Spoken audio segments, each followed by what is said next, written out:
Good day. Today is Friday, 2nd May 2025, and I think the big news that we can discuss today, or will discuss today, is the ongoing Russian offensive in Ukraine, which is now gaining more and more momentum, as one would expect. All of this happening even as the United States has implicitly admitted that its negotiation drive, which it launched after Donald Trump was inaugurated president of the United States, has in effect come to an end. But before I talk about those things and also try to touch on some recent revelations about what's been going on in the United States and also between the United States and China and Iran, let me just first of all turn to the situation in my own country, which is of course Britain. Because yesterday we had important local elections in Britain, as well as a parliamentary by-election in what was a safe Labour seat, which is Runcorn. In the recent election that took place, general election which took place in Britain, the one which brought Keir Starmer and the Labour Party to government, the Labour Party won Runcorn, and I understand that they had around 52% of the vote in this seat, in this constituency, this parliamentary constituency. Well, the story of the election is still coming through. There are still lots of results from local councils and local governments coming in from across Britain. But the overall story is quite clear to me, is of a complete collapse in support across Britain, or at least across England, for the established parties, Labour and Conservative. A disastrous result for the Conservative Party, and an equally disastrous result for the government party, the Labour Party of Prime Minister Keir Starmer. And this is unsurprising. In fact, recent opinion polls have put both of these parties, Labour and Conservative, as polling around 24% of the vote each. I say 24%, at least 24% of those who might conceivably be motivated to vote, which is of course well below the entire British electorate. So the Conservatives and Labour at 24%. This of parties which historically have, when they won elections, won more than 40% of the vote. In the 1950s, they used to occasionally win just below 50% of the vote. Margaret Thatcher in 1979 won 44% of the vote in the election, which made her Prime Minister. Tony Blair won 42% of the vote in the election, which made him Prime Minister.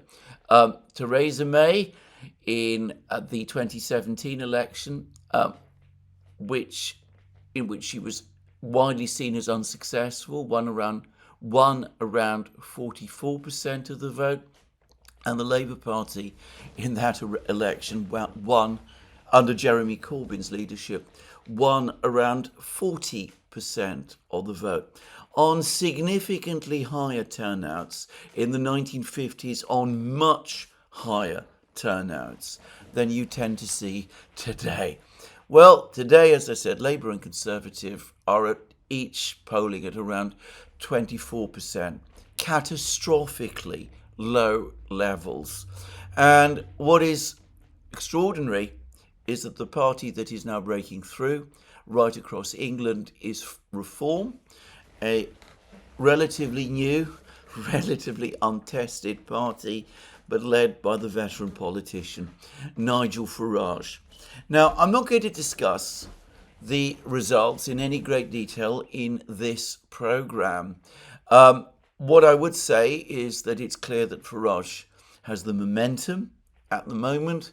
We will see whether he maintains it, and I suspect that the inability of the Conservative Party to capitalise on the failure and deep unpopularity of the Labour government could provoke a crisis within that party and perhaps a change of leader. But what I want to talk about briefly is the complete collapse, the implosion in support for the Labour Party, which of course won an election just 10 months ago with a landslide victory in terms of parliamentary seats, though not one in terms of actual votes, and the implosion in popularity of the British Prime Minister Sir Keir Starmer, who I believe, according to some opinion polls, is now the least popular, or perhaps I should say most unpopular, Prime Minister in British polling history. Now, I find this entirely unsurprising given the visionless leadership that Keir Starmer has provided Britain since he became Prime Minister, his inability and his government's inability to wrestle with any of the profound problems that Britain is facing and which get worse basically by the day. Now, I notice with great interest that not a single commentator in Britain, nowhere in the British media, does anybody link this collapse of Keir Starmer's popularity or the popularity of his government with his obsessive focus, as I've discussed in previous programs, with Ukraine, with its leader Vladimir Zelensky, with support for Ukraine. It seems to me, and I've said this in several programs now, that Keir Starmer, at least for the time being, is much more interested, or has been much more interested, in keeping the war in Ukraine going and in supporting President Zelensky and Ukraine than he has been in governing Britain itself. So the result is the problems are piling up.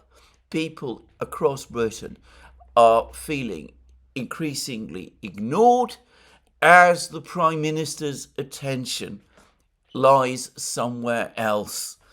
And, well, given that this is so, and can I just say, even before the period when Donald Trump became president, this period of intense diplomatic activity that we've seen concerning Ukraine since since Donald Trump became president, even before, I was hearing reports that Keir Starmer devotes as much of his time to foreign policy as he does to domestic policy, which, given the realities in Britain today, makes absolutely no sense to me whatsoever. The ability of a British Prime Minister to change things, to shape events internationally, is limited. And, of course, he anyway has a compellingly important series of things to do nearer home. But anyway, that was before the election, before Donald Trump's victory, when he was supposed to be devoting as much time to foreign policy as to domestic policy. Over the last couple of weeks, as well, we've seen peace plan and counter-peace plan and visits by Zelensky to Washington and meetings between Trump and Zelensky in Rome and Witkoff's visits to Moscow and all of that. It seems to me that the Prime Minister, Keir Starmer's major focus, has been overwhelmingly on Ukraine, and I haven't really got much sense that he's taken very much interest in domestic policy during this period at all. And, well, we now see the result. We now see that the British people have become completely disenchanted. I don't think they ever particularly warmed to Keir Starmer in the first place. But, well, it looks as if they're gradually making up their minds that he is more interested in another country than his own, and that he is not really interested or caring in any way about their affairs. I have to say something else at this point, which is that my colleague and friend Alex Christoforou coined the expression the Elensky curse. And he has mentioned, and he's absolutely right to mention, the disastrous political consequences for every Western leader who has got too close to the person of Vladimir Zelensky. I mean, look how many of them have failed or gone down in smoke. I mean, Joe Biden, Olaf Scholz, Baerbock and Habeck. Well, you can probably find lots of others. In Britain, we've had in quick succession Boris Johnson, Liz Truss, Rishi Sunak, one prime minister after another. Well, one person has insisted on disregarding the warning of the Elensky curse. And that, of course, is Keir Starmer. Far from being careful to keep his distance, he has gone out of his way to embrace it, as he showed when he hugged Zelensky outside Downing Street. Well, I'm not a superstitious man. I don't assume that that is cause and result. I don't suggest that hugging Zelensky was what brought about the electoral debacle right across the UK that we see today. And I should say that despite Runcorn being a seat which previously was securely held by the Labour Party, Reform has now won it by just 6 votes, but under the British system, 6 votes is enough. And of course, Keir Starmer conspicuously failed to campaign for his party in this constituency. Perhaps if he had done, the size of the Reform victory might have been much greater. Just saying. But anyway, if the consequences, there's no cause or consequence from that hugging of Zelensky outside Downing Street in terms of these results, well, maybe there isn't. But all I could say is maybe, just maybe, Keir Starmer might be well advised to hug Zelensky a little less from this point on. Now, in saying all of this, I'm going to quickly add a personal note. As many of you will have gathered, I am no supporter of Keir Starmer, never have been. I've never thought that he was the right person to become Prime Minister of Britain. In fact, I would go further and I would say that not only am I not a supporter of his, I am somebody who perhaps could even be defined or described as an opponent, though I have no party affiliations in British politics. But anyway, there it is. You can take it as you wish. The fact is, Labour is going down in flames. Keir Starmer seems to be going down with it. And it was he and no one else who chose to hug Zelensky outside Downing Street. Maybe it is the Elensky curse. Maybe it is not. Whatever it is, it suggests incredibly poor judgment and a complete misjudgment of the mood of the British people on the part of our Prime Minister. Anyway, let's move on to other things. Now, I have been discussing in recent programmes the various state of the negotiations that Donald Trump initiated to try, basically, as far as I can see, first to get a ceasefire in the conflict in Ukraine, and then, when that didn't work, to try to get the Kellogg Plan accepted by Russia and Ukraine. And the important thing is that over the last 2 weeks, it's become clear that neither Russia nor Ukraine are prepared to accept the Kellogg Plan, even the modified version of the Kellogg Plan that was presented to Zelensky and the Europeans at meetings in Paris and London last week. And the Russians were not prepared to accept the Kellogg Plan when Witkoff brought it with him and presented it to Putin last Friday. So the Kellogg Plan failed, And as for the ceasefire idea, the Russians made it clear that they were not interested in an unconditional ceasefire. They set conditions for that ceasefire: interruption of military aid to Ukraine, ending of intelligence sharing with Ukraine, which of course the United States was not prepared to concede, and the Ukrainians, for their part, while insisting on a ceasefire, have rejected Russian proposals of direct negotiations. And I said that the point had come when Donald Trump needed to make a decision as to what he was going to do. Was he going to continue to push for negotiations, or push for ceasefires, despite being told both by the Russians and the Ukrainians that his approach was wrong, in much more insulting terms, by the way, by the Ukrainians than by the Russians? Or did he go on taking up his time, trying to press forward with a plan which basically wasn't going anywhere? Well, today, perhaps, just possibly, we have an answer, because the State Department spokesman, Tanny Bruce, has now said that the United States is no longer prepared to play the role of mediator in negotiations between Russia and Ukraine. We will not be intermediaries. We will not fly to the other side of the world at the drop of a hat to moderate meetings.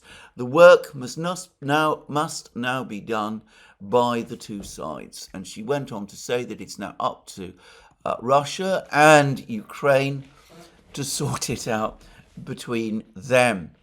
And that does look like the United States is finally pulling out of this attempt to try to engage the two sides in negotiations and trying to broker a settlement of the conflict. I say that it looks like it, but of course with this administration in Washington, one can never be completely sure.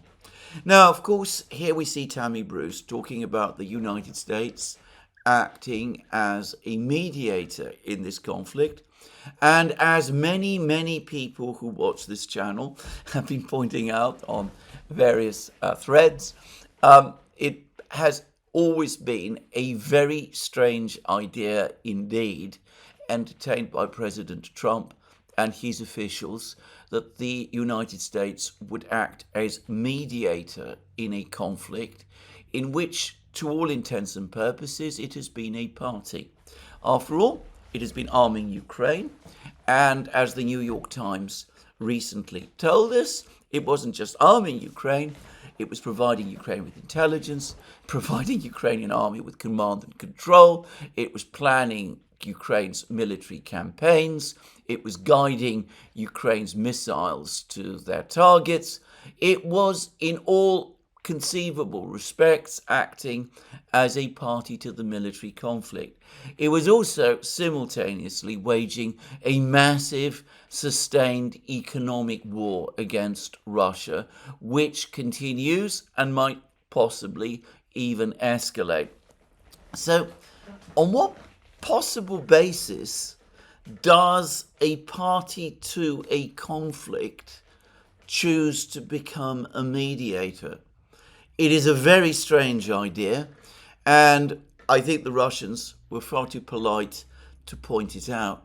But the very fact that the United States was a party to the conflict, or has been at least an indirect party to the conflict, must have called into question the wisdom of this whole strange affair. Now, having said that, I'm not wholly convinced that the United States really has pulled the plug on its involvement in the war. I mean, they say that they're not mediating, but they haven't said what else they're going to do. President Trump has made various statements at various times. Indeed, he's been doing it over the last few days, in which he appears to say that he will not authorize any further arms transfers to Ukraine. But there's no word that the United States is considering ending intelligence sharing with Ukraine or cutting off Ukraine's access to the Starlink system, for example, which provides Ukraine with its military communications. And even the statements about not providing arms to Ukraine have been contradicted by a recent request to Congress to license the transfer of $50 million of weapons to Ukraine, which, however, it should be said, Ukraine is apparently proposing to pay for in cash. How it's going to do it, of course, is a completely different matter. And then there is the issue of that investment fund agreement that the United States and the Ukrainians signed 2 days ago, and which I discussed in my program yesterday. And, well, the White House has now provided its own interpretation of that agreement. There's been a statement to that effect. It is not, by the way, entirely in accord with my own understanding of the text that I have just seen, but then I do accept that the text is perhaps incomplete in the sense that it appears to be only one text amongst three.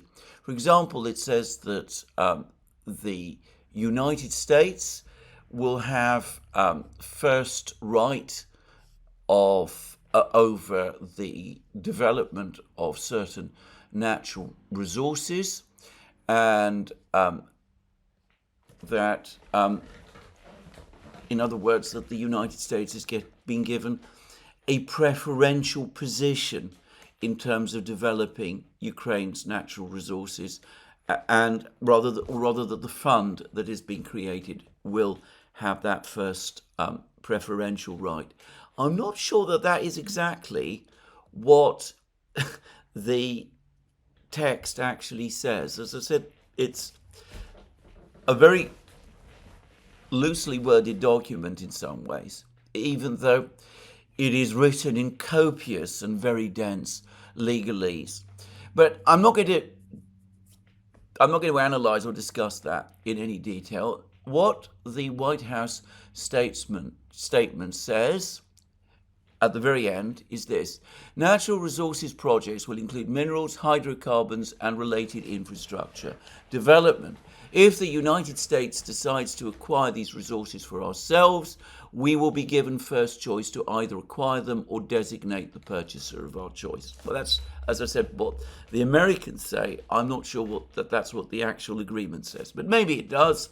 I'm not going to waste time on that. But then it goes on to say this: economic security is national security, and this important safeguard prevents critical resources from falling into the wrong hands. Importantly, this partnership sends a strong message to Russia. The United States has skin in the game and is committed to Ukraine's long-term success. No state, company, or person who financed or supplied the Russian war machine will be allowed to benefit from the reconstruction of Ukraine, including participation in projects supported by fund resources. Now, Eve Smith, in a series of extremely fine articles, which you can find on Naked Capitalism, the website Naked Capitalism, has been repeatedly making the point, and she just reminded everybody about this quite properly in a recent article, that she has always said that however this agreement, whatever form this agreement ended up in, it would mean a further commitment by the United States to Ukraine, an economic commitment by the United States to Ukraine. And given that that was so, how does the United States propose to defend that commitment? Is it going to do so by increasing arms deliveries to Ukraine, for example, or providing more military support to Ukraine? I should say that I have received an email from someone, well-informed person, who tells me that there are people in Russia who are saying to each other that the way that the United States proposes to safeguard its investment, if you like, in Ukraine, ultimately is by deploying troops there. Now, maybe that is the case, though I have to say I personally think that is unlikely. Eve Smith suggests that if the Russians do ever take over the whole of Ukraine, or at least all the territory where all of the minerals and natural resources which the Americans are eyeing are located, maybe at that point the Americans will say that this creates an outstanding debt to the United States and that the United States is in a position thereby to seize Russian assets in compensation. It's an argument, it's a legal argument, it's not one I personally think holds any legal force, but, well, we see that arguments that hold legal force aren't perhaps, legal force isn't perhaps any longer quite the important thing that it used to be. Maybe, as I said, you can just justify it and do this thing and get courts to agree with you, even though, as I said, conventional juridical thinking would have argued otherwise. But anyway, that's another story. I'm not going to get into that. But I don't myself personally believe that the United States is going to send troops to Ukraine. Maybe one day, if the Russians do take over the whole of Ukraine, they will seize assets there, Russian assets, where they can find them. But whatever, the fact that this agreement exists suggests to me that the United States is not going to completely wash its hands of the crisis of Ukraine and of the crisis there, that at some point diplomatic engagement of some kind is going to resume, especially if the Russian army accelerates its advance westwards. And, well, we will see what it is that the Americans are going to do. I don't think, anyway, that they have washed their hands of Ukraine. They may be talking as if they have, but I don't think they actually have. I would add that there might be, again, misunderstandings underpinning these decisions. The decision to go ahead with this investment deal. I will call it from now on an investment deal. Marco Rubio, the US Secretary of State, continues to insist that there is no military outcome to this war, that Russia cannot take over the whole of Ukraine any more than Ukraine can drive the Russians out of the territories that Russia currently occupies. I think it may be true that the Russians might choose not to take over the whole of Ukraine. But I think a granular assessment of what is actually going on the battlefields is not consistent with the assumption that they are not capable of taking over the whole of Ukraine. But it may be that that is what the Americans believe.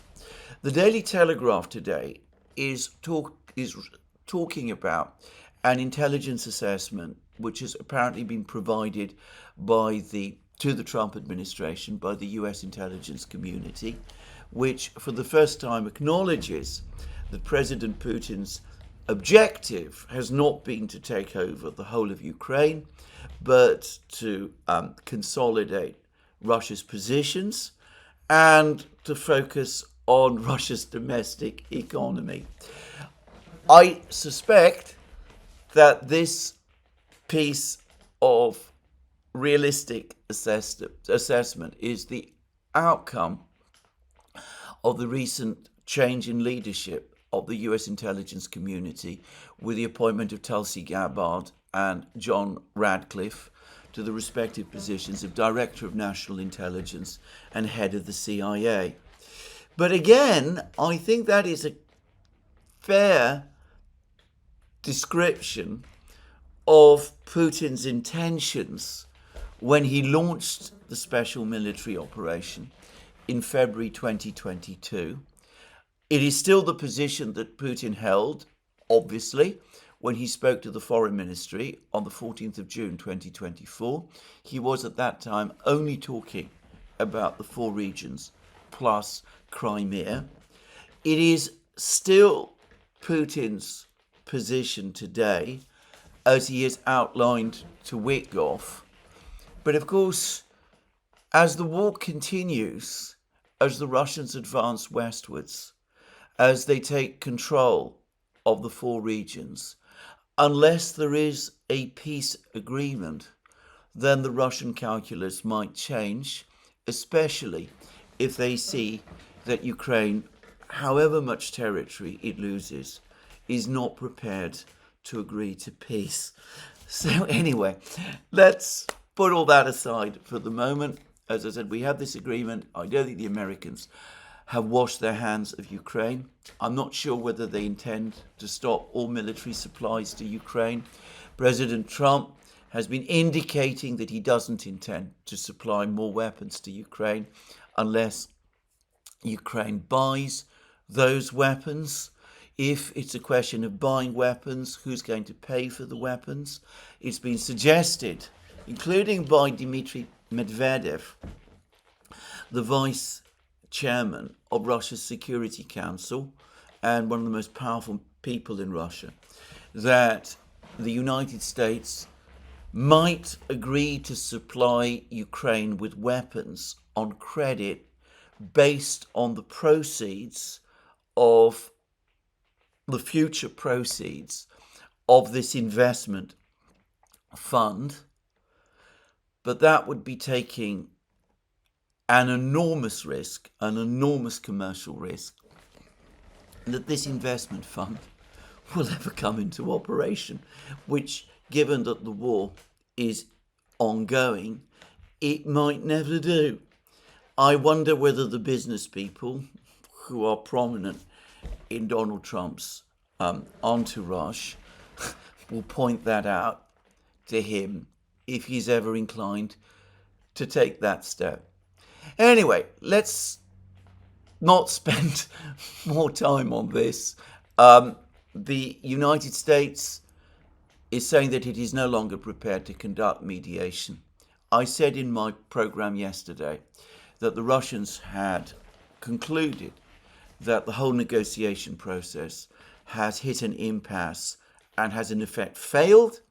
And I treat this statement by the State Department spokesman as confirmation of this.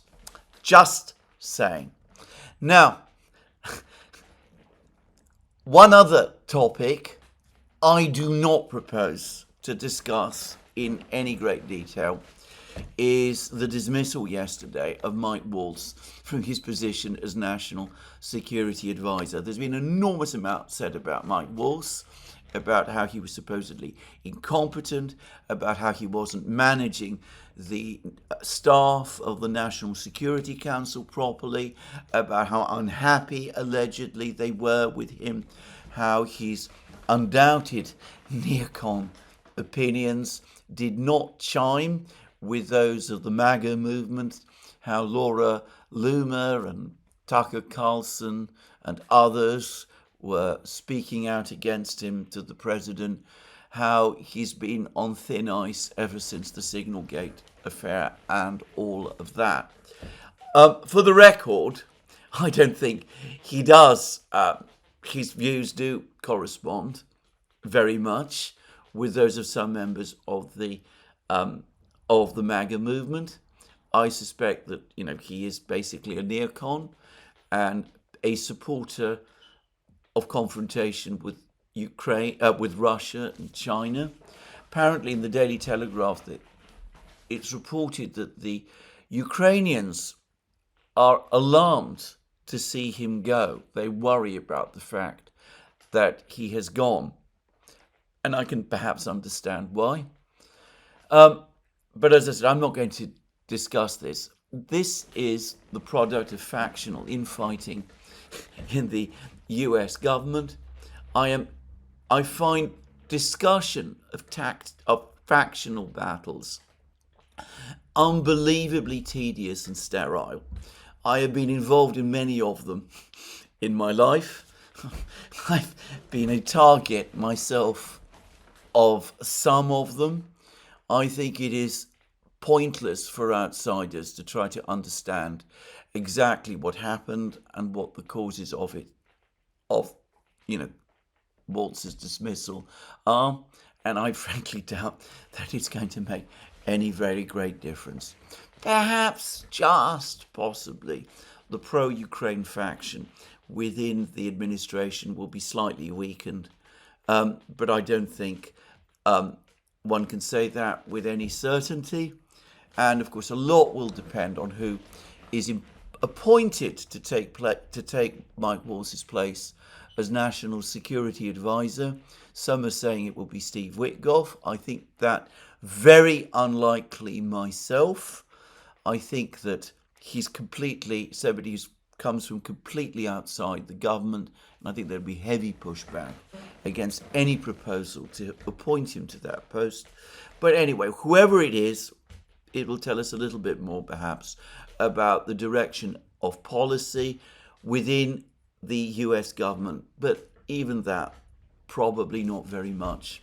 The one last point I would make about this before moving on from this dreary subject is that Mike Waltz, by way of compensation, is apparently is being appointed ambassador to the UN. This requires Senate confirmation, but I've no doubt that he will get it. And by the way, I noticed that Vance, the vice president, showing again very considerable political skill, has spoken kindly about this appointment in respect of Mike Waltz, and at a time when Waltz himself must be feeling very upset by what has happened. I suspect he will remember that, and it will be something that will incline him more favourably to Vance in the future. Just saying. But putting all that aside, the point is that appointing Waltz to head the UN team to the United Nations might not actually be such a good idea. He's never shown, as far as I can see, any propensity, any ability for diplomatic skills. The Security Council, where the United States comes up pretty much every week against the Russians and the Chinese, is the main cockpit of international diplomacy. You need, at the Security Council, for the United States to be effective in international diplomacy, a skilled diplomat, and I don't get the sense that Mike Waltz is that man.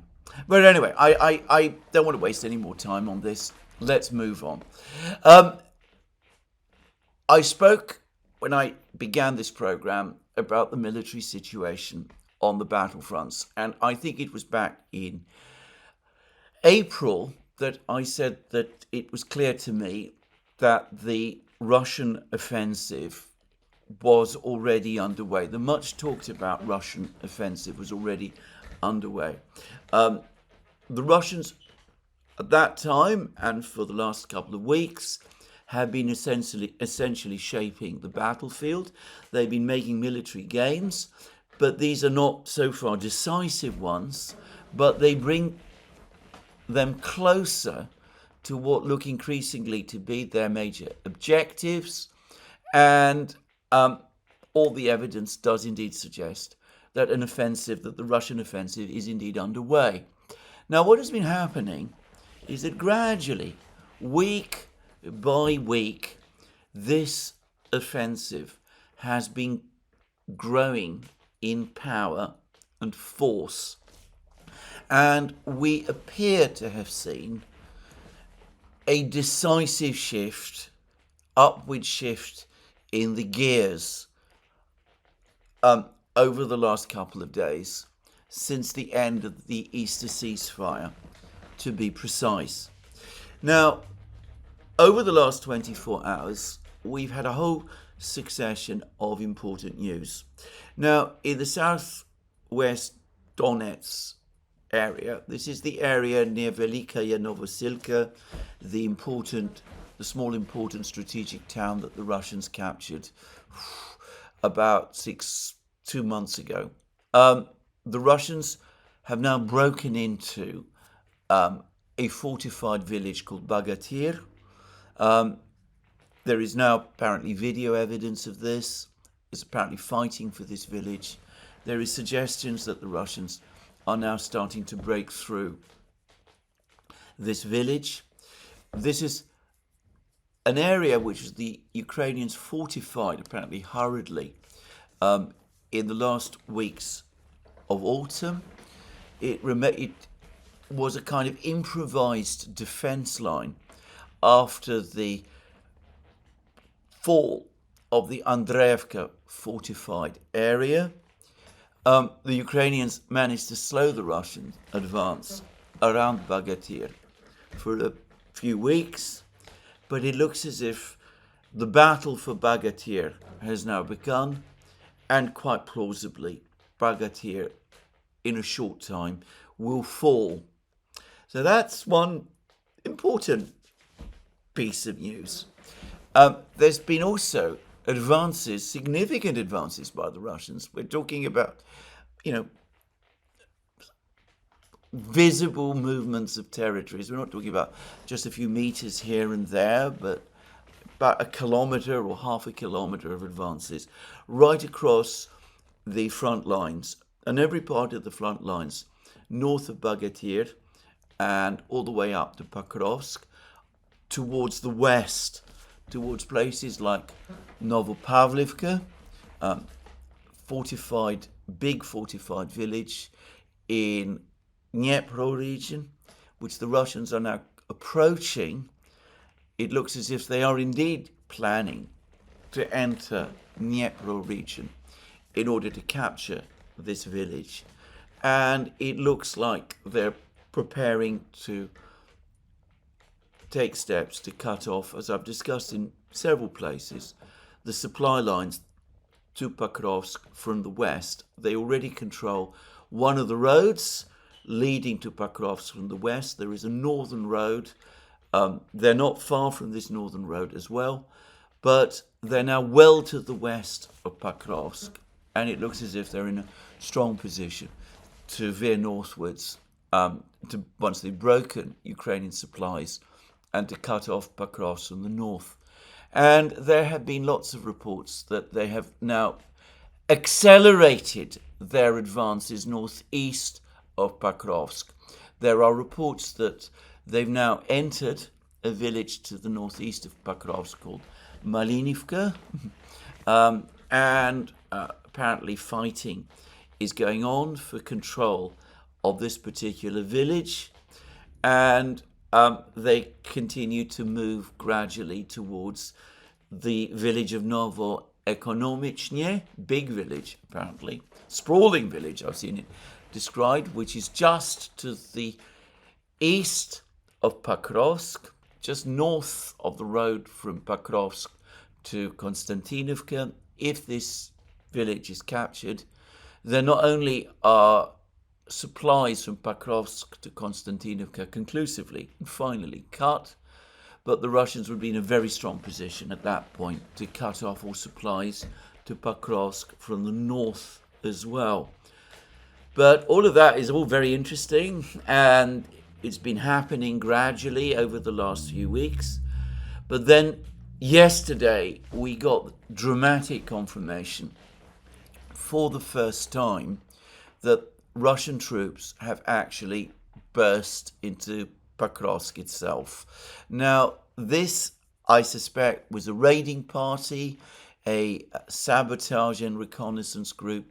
I don't think this small unit of Russian troops was intended to capture positions inside Pokrovsk. I might be wrong. But anyway, it seems that they pushed north from the village of Shevchenko to the south of Pokrovsk. The village of Shevchenko, which the Ukrainians have made repeated attempts to recapture, by the way, over the course of the last few weeks, all of those attempts having failed. But anyway, the Russians seem to have pushed north from this village, and they seem to have broken into Pokrovsk. And there were reports, or there are reports, that they seized some buildings inside Pokrovsk on the southern outskirts, on the southern suburbs of Pokrovsk. And I don't know whether they're still in those buildings. But anyway, even if they've pulled back from them, they've held them for a time. And all of this, as Russian units seem to be moving to consolidate control of certain other small communities immediately south of Pokrovsk and of the main Russian defense lines, the main Russian lines around the village of Shevchenko and Pyshanye and those sort of places. Now, many people are saying that this means that the battle to capture Pokrovsk has begun. And that could be true. More likely, it looks to me as if the Russians are now conducting reconnaissance inside Pokrovsk. That this is basically groups entering Pokrovsk in order to test the strength of the defenses there and to see how strong these defenses are. But I remember that back in May of last year, when the first reports started to trickle in that Russian troops had entered some of the southern suburbs of the town of Toretsk, I thought the same thing.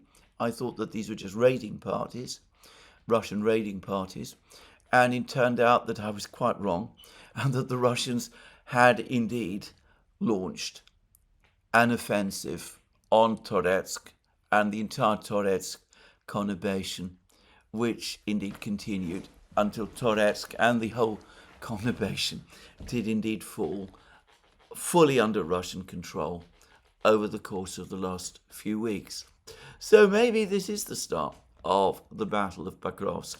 If it is, well, we will no doubt find out in a few hours. I would quickly say that if the Battle of Pokrovsk has indeed begun, then it is not going to last anything like as long as the Battle of Toretsk or of Bakhmut or any of those other places lasted.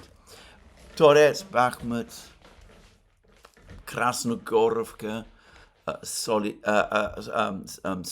all of these places were part of a dense network of towns and communities which the Ukrainians were in control of and which they could use to support their forces in any one. Whereas if you look at a map of Pokrovsk, Pokrovsk looks much more isolated. And if its supply lines are cut, it's difficult to see how the Ukrainians inside Pokrovsk can hold the Russians back for very long. But anyway, we will just have to wait and see. One way or the other, even if this isn't the beginning of the attack on Pokrovsk, the very fact that the Russians have sent troops into Pokrovsk itself is a strong sign that that battle is likely to begin very soon. Now, everywhere else, the Russians continue to advance. And I think this is perhaps an important point, again, worth making. It's not, I think, generally appreciated, but there is now an ongoing advance, Russian advance, right across the entire contact line. This has never happened in the war before. When the Ukrainians conducted offensives in the past, their Kherson and Kharkiv offensives in the autumn of 2022, the offensive against Zaporozhye, and again to recapture Bakhmut in the summer of 2023. These offensives took place on specific narrow areas of the front. When the Russians have conducted offensives in the past, they've also tended to be on a fairly focused area of the front lines. That is, if you of course exclude, as one should, the initial Russian advance into Ukraine in February 2022, March 2022, which was indeed conducted over a very, very wide territory, but which was uncharacteristic of the rest of the war. But in 2023, in the winter of 2023, the Russians were mainly focused on capturing Bakhmut. In October 2023, and throughout the winter of 2023, it was to capture Avdiivka. Then after Avdiivka fell, the main focus of the Russian pressure was in southwestern Donbass towards Pokrovsk and Ugledar and all of those places. And of course, in May, they did start a secondary offensive towards Toretsk. Today, what we are seeing is Russian pressure on the Ukrainians in every single sector of the front lines. Not one of them any longer is quiet. And in every one of them, we get reports of Russian gains. In fact, there are so many Russian gains taking place in so many places now that it is completely impossible for me in a program of this sort to actually spend my time going over them. If I were to do so, this program would treble in length. But anyway, suffice to say that the Russians are making advances. Perhaps their most interesting advances, apart from the ones around Pokrovsk at the moment, continue to be the ones around Konstantinovka, which they seem to be attacking from multiple directions. And but from the south, there was pictures, incidentally, of a Russian force that stormed and appears to have mostly captured a village called Novoelnova. I may have got the name wrong. But the interesting thing about that battle is that the Ukrainian troops who were supposed to be defending that village fled before the battle was fully joined. Anyway, so lots of fighting going on around Konstantinovka, continued fighting around Chasiv Yar. As I said, the Russians telling us that they've mostly cleared, that they've almost entirely cleared the central area. There is still a fortified position the Ukrainians still retain that needs to be captured. But the Russians now also making advances north of Chasiv Yar as well.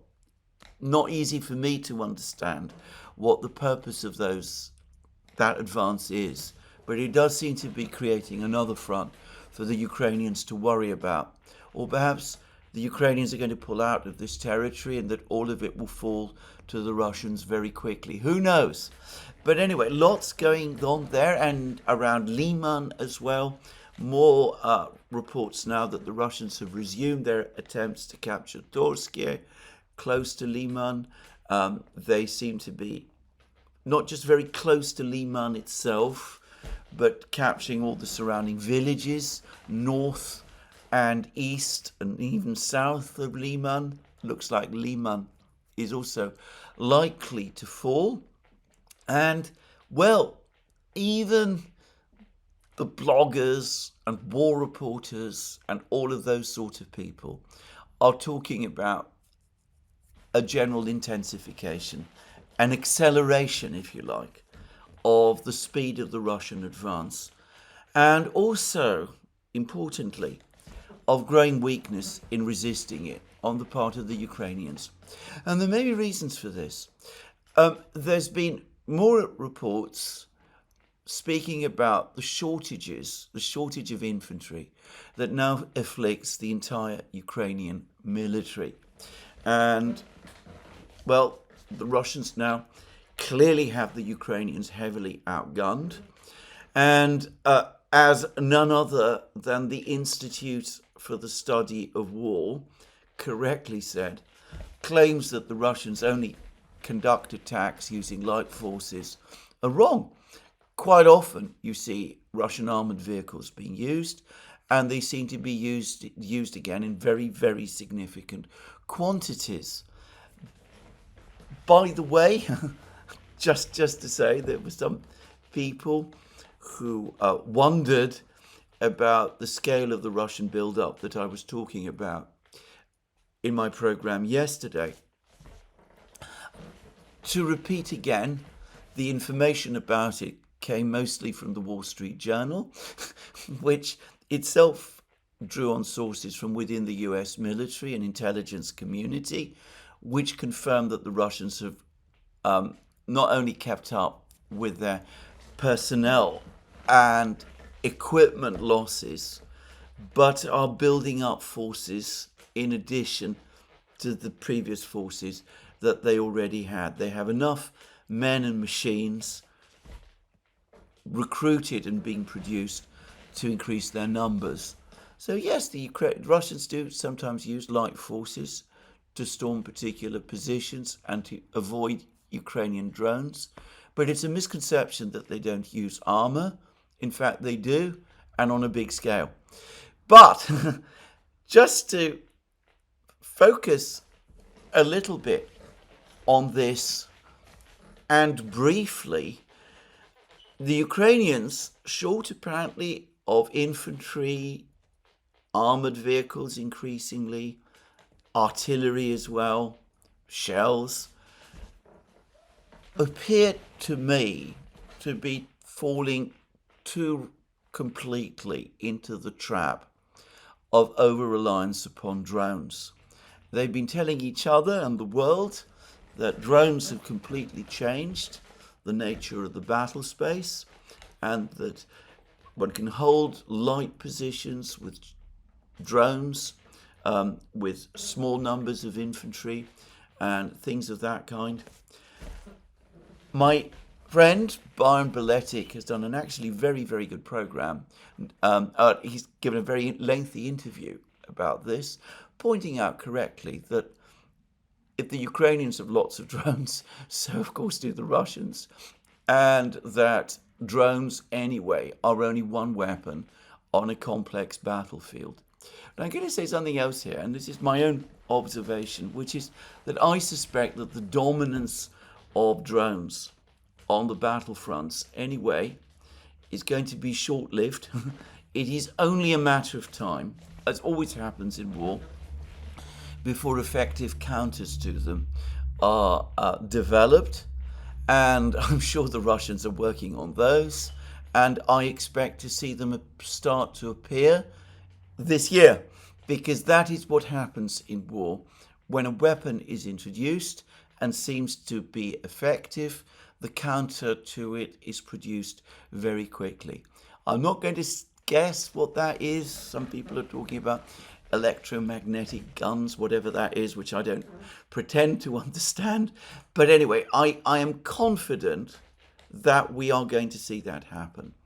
And if the Ukrainians are indeed over-relying on drones because they have too little infantry and too little of pretty much everything else, if their drones cease to be as effective as they were, then Marco Rubio and all of those others who are talking about this being an unwinnable war, one that is bogged down, one in which success by one side or the other cannot be achieved, might find that events are going to correct those assumptions. I've often heard people, by the way, talk about unwinnable wars.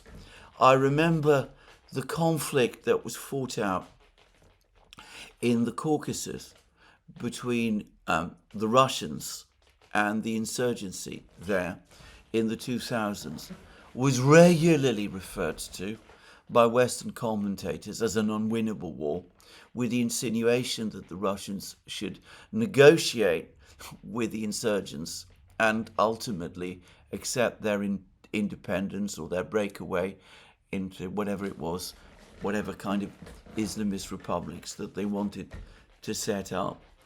And in fact, the Russians paid no attention, and though it took them time, they eventually won.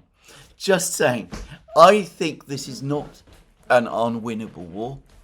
I think that, like all wars, it has its complexities and its difficulties and, of course, its great tragedies. But that doesn't mean it isn't unwinnable, and I've no doubt at all that the Russians are winning it. Anyway, in summary, the Russian offensive continues and continues to gain pace. And in fact, not only is gaining pace, it is gaining greater and greater pace. Now, in the meantime, even as the United States has pulled out of the talks, and even as we wait to see whether the United States is going to supply more weapons to Ukraine or any of that, Marco Rubio said that though the president has not ruled out the possibility of secondary sanctions against Russia, that possibility does nonetheless still exist.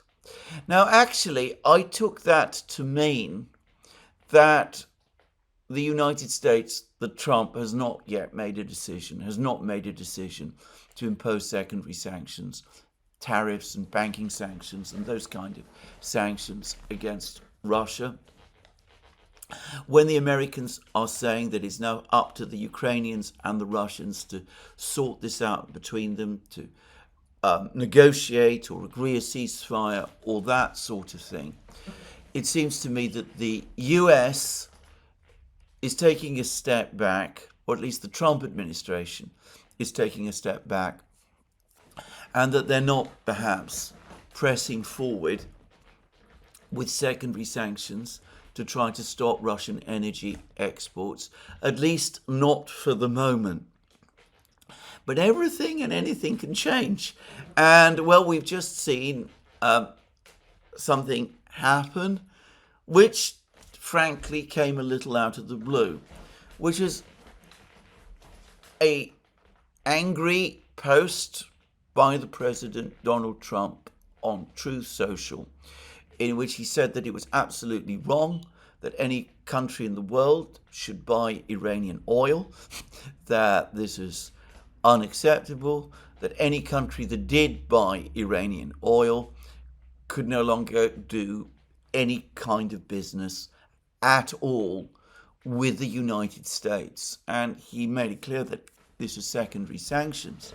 Though it's unclear to me whether he was announcing secondary sanctions or whether that is his intention, or whether, to say it frankly, this is just another statement by Donald Trump, which will be left there out in the air and won't necessarily lead to anything.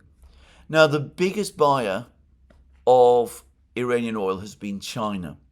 And of course, if Donald Trump follows through with that threat, on the assumption that the Chinese continue to buy Iranian oil, which I suspect they will, then Donald Trump is going to impose secondary sanctions on China, which will mean that China cannot continue to do any more business with the United States.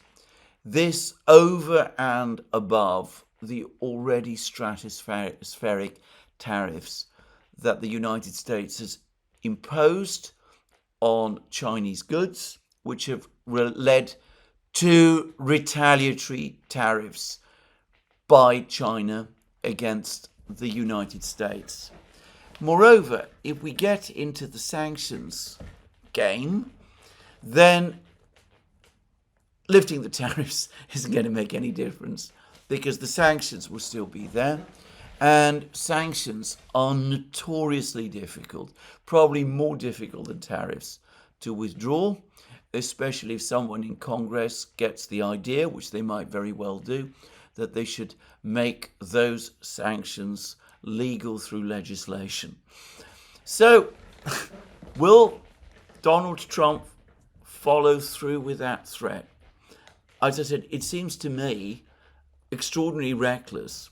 But if he does do it, then just consider what's happening. Iran apparently exports around 1.5 million barrels of oil a day. As I said, most of it to China. If China can't import oil from Iran, or just presumably it's going to have to step up imports from someone else, Saudis can supply some oil, but more likely the Chinese will look to the Russians, because the Chinese know that they are in America's crosshairs, and the Saudis might be nervous about supplying oil to China. So the Chinese will look to Russia. The United States then imposes secondary sanctions on the export of Russian oil. But of course it is already being exported to China, in part to replace Iranian oil. Probably what would happen, in fact, is that Iran and Russia would enter into some kind of agreement with each other that they would share the profits of oil being provided to China. None of this is making any kind of sense. On top of which, the United States also has restrictions in place against the export of Venezuelan oil. Apparently, there are heavy penalties now to buying oil from Venezuela. If the United States wants to create a worldwide energy shortage and a crisis in the oil market, then, well, all I will say is that it is starting to take steps in that direction. All this over and above all the other disruptions to world trade that the tariff policy has already created. I would have thought, speaking for myself, that imposing secondary sanctions, enforcing secondary sanctions on China at this particular time, whether they buy oil from Iran or Russia, is not a good idea, given the problems that the collapse of trade with China is already causing in the United States. And I would have thought that imposing further problems on the energy markets in general is a very bad idea altogether, given the fragile state of the world economy. As a member of the Duran community has rightly pointed out to me, if the United States is going to impose secondary sanctions on Russian energy exports, does that mean that Germany, for example, which is now buying quite a lot of LNG from Russia, must stop doing so? In which case, not just oil, but also gas, at a time of gas shortages in Europe, the oil and gas markets are going to be affected generally as well. None of this looks like a good idea to me. If you want to make a global economic crisis worse, if you want to make the conditions of life for American consumers and taxpayers even worse than they already are, well, as I said, these could all be steps in the right direction. This is going to be a very complex and interesting summer. I suspect that events on the front lines will decide it.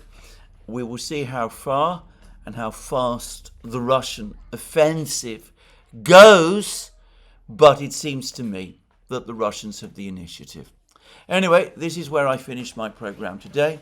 More from me soon. Let me remind you again that you can find all our programs on our various platforms, Locals, Rumble and X. You can support our work via Patreon and Subscribestar and by going to our shop, links under this video. Don't forget, if you've liked this video, to check your subscription to this channel and to tick the like button. That's me for today.